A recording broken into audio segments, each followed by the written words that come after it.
A woman holds a small knife, threatening the empty air. There you are.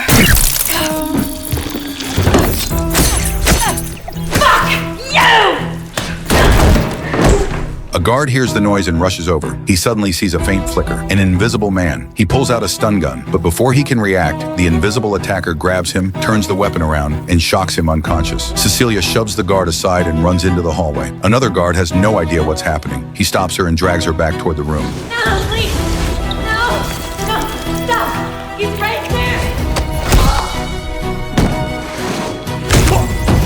More guards rush in, but none of them can see the enemy. One gets slammed to the ground. Another is taken out by his own stun gun. Within seconds, the hallway erupts into chaos.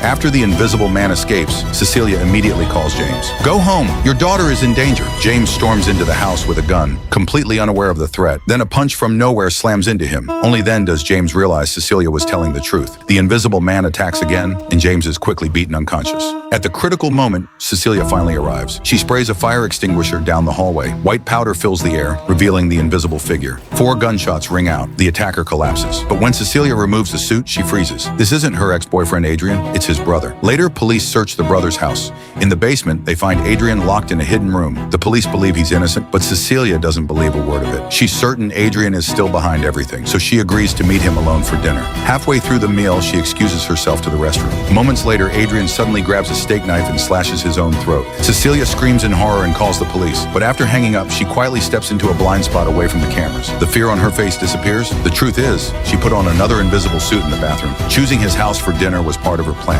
The cameras here would make it look like Adrian killed himself. Once Adrian is dead, Cecilia walks out of the house and disappears without a trace.